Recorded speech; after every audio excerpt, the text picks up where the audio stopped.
আসসালামু আলাইকুম। তো আজকে আপনাদের সাথে শেয়ার করব 10 থেকে 12 বছর মেয়ে বাচ্চাদের একদম সহজ নিয়মে ব্লাউজ ও কাটিং এবং সেলাই। এখানে আমি রাবার দিয়েছি আর নিচে অল্প করে ঘের দিয়ে এই যে ব্লাউজটি কেটে নিয়েছি। তো আমি কাটিং এবং সেলাই দেখাবো, তো ভিডিওটি না টেনে প্রথম থেকে শেষ পর্যন্ত দেখবেন, তাহলে ইনশাল্লাহ আপনারাও কাটিং এবং সেলাই শিখতে পারবেন।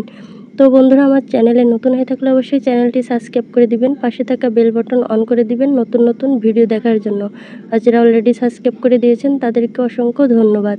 তো ভিডিওটি ভালো লাগলে অবশ্যই লাইক কমেন্ট শেয়ার করে দিবেন, আর ভিডিওটি কেমন হয়েছে অবশ্যই কমেন্ট করে জানাবেন। তো এখানে আমি একটি কাপড় নিয়েছি। তো এই কাপড়টা 2 হাত বহরের 2 গজ কাপড় নিয়েছি। এখানে দুটি ভাঁজে কাপড়টি আছে, এই যে আমি মেপে দেখিয়ে দিয়েছি, তাহলে আশা করি বুঝতে পেরেছেন এটা কতটুকু কাপড় লাগবে। তো দেখুন, এখন আমি এই কাপড়টি এভাবে করে আমি এই যে দেখিয়ে দিচ্ছি। প্রথমে সম্পূর্ণ কাপড়টি মেলে নিব, নিয়ে এভাবে করে এই যে দুটি ভাঁজ দিব। তো আপনাদের বোঝার জন্য আমি এভাবে করে সম্পূর্ণ কাপড়টি মেলে এভাবে করে দুটি ভাঁজ দিয়ে নিচ্ছি। তাহলে দেখতে পাচ্ছেন কিভাবে আমি ভাঁজটা দিয়ে নিয়েছি। তো কোনো জায়গায় বুঝতে অসুবিধা হলে অবশ্যই কমেন্ট করে বলবেন, আমি অবশ্য কমেন্টের মাধ্যমে বুঝিয়ে দেওয়ার চেষ্টা করব। তো দেখুন, উপরে আমি 1.5 ইঞ্চি এই যে রাবারের জন্য নিয়েছি। তো এই সাইডও আমি এভাবে করে মেপে নিব। নেওয়ার পরে দেখুন এইখানটাও আমি যে 1.5 ইঞ্চি নিব রাবার ঘরের জন্য। আপনারা চাইলে 2 ইঞ্চিও নিতে পারেন। তো এখন এই যে দেখুন টোটাল লম্বা থাকবে 33 ইঞ্চি, আরও 1.5 ইঞ্চির মতন নিয়েছি আমি নিচে মুড়িয়ে ভাঙা সেলাই। তো নিয়ে এভাবে করে স্কেলের সাহায্যে এভাবে দাগটি আমি এভাবে দিয়ে নিব। তো দেখুন, এখন এই বন্ধ সাইড থেকে আমি পায়ের মোহরি মাপটা নিব। পায়ের মোহরি 11, 11-র অর্ধেক 5.5, আরও আমি 1 থেকে 1.5 ইঞ্চি নেব সেলাইয়ের জন্য। তো আমি এখানে 1 ইঞ্চি নিয়েছি। আপনাদের যদি ঘেরটা আরও বেশি প্রয়োজন হয় আপনারা নিয়ে নিতে পারেন, কোনো সমস্যা নেই। তো এখানে এই যে উপরের দাগটাও আমি দিয়ে নিয়েছি। তো এরপর হাইয়ের হিসেবটা আপনারা কী হিসেবে নেবেন, যেহেতু আমি ছোট বাচ্চার জন্য করতেছি। এটার লম্বা 33 ইঞ্চি। তো 33-এ 3 দিয়ে ভাগ দিতে হবে, তাহলে কত হয় 11 ইঞ্চি। আরও আমি এখানে 1 ইঞ্চি নেব বেশি। এই যে এখানে 1 ইঞ্চি আমি বাড়তি নিয়েছি, যেহেতু এখানে লম্বাটা আরও বেশি হলে আমি 1 থেকে 1.5 ইঞ্চি নিতাম। তো আমার সাইডে আছে বন্ধ পাশ, আর আমার অপোজিট সাইডে আছে কিন্তু খোলা পাশ। তো এই বন্ধ পাশ থেকে আমি যার জন্য করতেছি, তো তার হিপের মাপ 32, 32-এর 4 ভাগের 1 ভাগ 8 ইঞ্চি। আরও অবশ্যই 2 ইঞ্চি বেশি নিতে হবে, এটা সব ক্ষেত্রে। আর এরপরে যদি আপনি 3 ইঞ্চি, 4 ইঞ্চি, 5 ইঞ্চি নিতে পারেন। তো আমি এখান থেকে 4.5 ইঞ্চি নিয়েছি, নিয়ে এই যে ভিতর দিকে আরও আমি 1.5 ইঞ্চিতে দাগ দিয়ে নিয়েছি। তাহলে এখানে আমি মোট 14 ইঞ্চি নিয়েছি, আর ভিতরের দিকে দাগ দিয়ে এভাবে করে দাগটা আমি সোজা করে নেব। আপনারা যদি চান যে লুজটা আমি সম্পূর্ণ দিব, তো আপনারা দিতে পারেন। আর এখানে যেহেতু ছোট বাচ্চা, কোনো প্রকারে কলির প্রয়োজন হয় না, এতটুকুই দিলে হয়ে যাবে। তো আপনারা যার জন্য করবেন, তো তার লম্বার মাপটায় এবং বডির অনুসারে তারপরে আপনারা এভাবে করে 3 দিয়ে ভাগ দিয়ে, তো তারপরে আপনারা বডি অনুসারে এভাবে করে দেখুন আমি যেভাবে মাপটি দেখিয়ে দিয়েছি এভাবে আপনারা করে নিতে পারেন, তাহলে কিন্তু আপনারা অনায়াসে করে নিতে পারেন। এখন আমি দাগ অনুসারে কেটে নিয়েছি, নিচের সাইডে বন্ধ পাশটা কেটে নিয়েছি, আর এখানে দাগে একটা আমি চিহ্ন করে নিয়েছি, তাহলে সেলাই দেওয়ার সময় সুবিধা হবে। তো আমি এই যে একদম সহজ নিয়মে কিন্তু ব্লাউজ ও কাটিংটা দেখিয়ে দিয়েছি। এখন আমি সেলাইটা দেখিয়ে দিব। তো ভিডিওটি ভালো লাগলে অবশ্যই লাইক কমেন্ট শেয়ার করে দিবেন, আর ভিডিওটি কেমন হয়েছে অবশ্যই কমেন্ট করে জানিয়ে দিবেন। কোনো জায়গায় বুঝতে অসুবিধা হলে অবশ্যই কমেন্ট করে বলবেন, আমি অবশ্যই কমেন্টের মাধ্যমে বুঝিয়ে দেওয়ার চেষ্টা করব।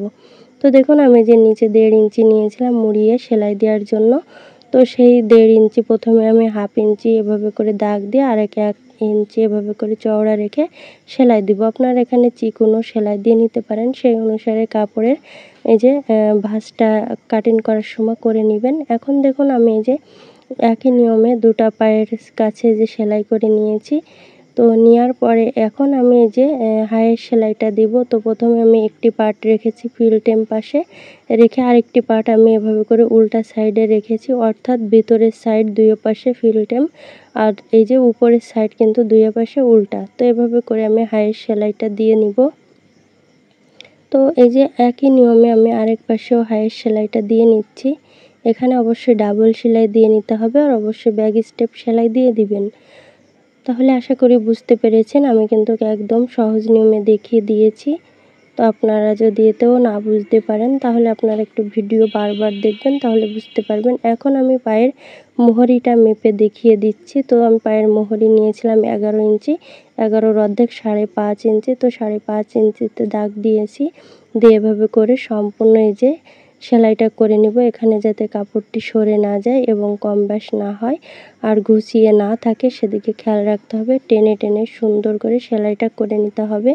তো আমি সেমভাবে এই পাশে ওই যে সেলাইয়ের এই যে দাগটা দিয়ে নিয়েছি, ওই পাশে যতটুকু দিয়েছি 5.5 ইঞ্চি এই পাশেও দিয়ে এভাবে করে এই যে সম্পূর্ণ আমি সেলাইটা করে নিব।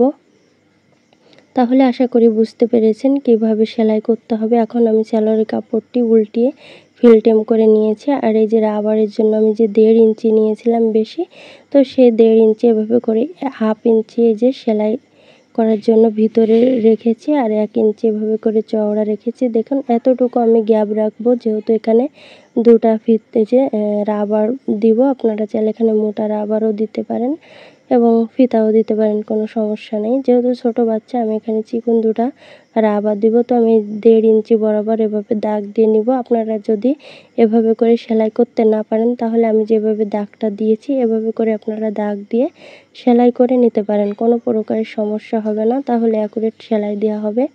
তো দেখুন সম্পূর্ণ এভাবে করে আমি যে সেলাইটা করে নিচ্ছি। তো দেখতে পাচ্ছেন আমার চ্যানেলে কিন্তু অনেক ভিডিও আপলোড করা আছে, তো আপনারা চাইলে সেগুলো দেখে নিতে পারেন। তো দেখুন এই যে আমি এতটুকু সেলাই দেওয়ার পরে এখানে অবশ্যই ব্যাক স্টেপ সেলাই দিয়ে নিয়েছি, আর এখানে একটু 1/2 ইঞ্চির মতন গ্যাপ রেখেছি, যেহেতু আমি ওইখান দিয়ে আবার ঢুকাবো। তো এর ভিতর দিয়ে আমি আরেকটা সেলাই দিয়ে নিয়েছি। তো দেখতে পাচ্ছেন এভাবে করে যে ভিতর দিয়ে একটা সেলাই দিয়ে নিচ্ছি, যাতে এই যে দুটা রাবার ভরা যায়। তো এখানে অবশ্যই ব্যাক স্টেপ সেলাই দিয়ে নিতে হবে। তো দেখতে পাচ্ছেন এভাবে করে যে আমি সেলাই করে নিয়েছি। তো দেখুন এভাবে যে সেলাইটা করা হয়ে গেছে।